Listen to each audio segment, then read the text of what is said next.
আসসালামু আলাইকুম। আজকে ভিডিও থাম্বনেল দেখেই বুঝতে পারছেন। তো আজকে মূলত টপিক হচ্ছে আপনারা যে অনেকেই নোকিয়া মোবাইল ব্যবহার করেন, অনেক সময় এরকম একটি লেখা আসে। তো আমি দেখিয়ে দিচ্ছি, যেমন আমি এই নাম্বারে ফোন দেব কিন্তু কল নট অ্যালাউ দেখাচ্ছে। সেই ক্ষেত্রে আপনি কি করবেন? তো এই গোপন সেটিংসটি করার জন্য পুরো ভিডিওটি ধৈর্য সহকারে দেখতে থাকুন। তো এই সেটিংসটি অফ করার জন্য শুরুতেই আপনার যে নোকিয়া ফোনটি রয়েছে সে সেটিংসে চলে যাবেন। আমি সেটিংসে চলে আসলাম। এরপর এখানে দেখতে পাচ্ছেন display, profile, timer setting, call setting. তো এই কল সেটিংসে ক্লিক করবেন। ক্লিক করার পর বেশ কয়েকটি অপশন দেখতে পারবেন। এর ভিতর দেখতে পাচ্ছেন ফিক্স ডায়ালিং।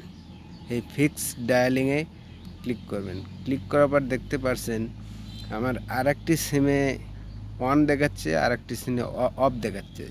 তো আমি আবারও আপনাদের বলতেছি যে অন যে লেখা আছে এইটাতে আপনারা অফ করে দেবেন। আমি আবারও আপনাদের কল দিয়ে দেখাচ্ছি। যেমন যেহেতু আমার ওয়ান সিমে অন করা আছে আর টু সিমে অফ করা আছে, সেই ক্ষেত্রে আমি টু সিম দিয়ে দেখাচ্ছি, কল চলে যাচ্ছে।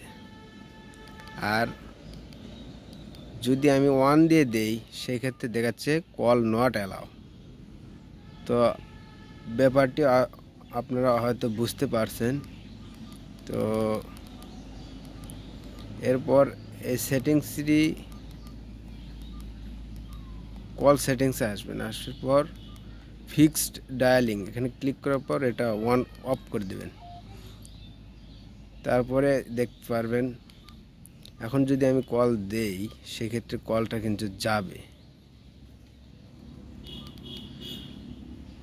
তো আজকের ভিডিও এখানেই শেষ করছি। ভিডিওটি যদি ভালো লেগে থাকে তো আলিফ টেকনোলজি 360-এর সঙ্গেই থাকবেন। আর এরকম নিত্য নতুন ভিডিও পেতে আমাদের এই চ্যানেলটি সাবস্ক্রাইব করতে ভুলবেন না। তো আজকে এখানেই শেষ করছি। আল্লাহ হাফেজ।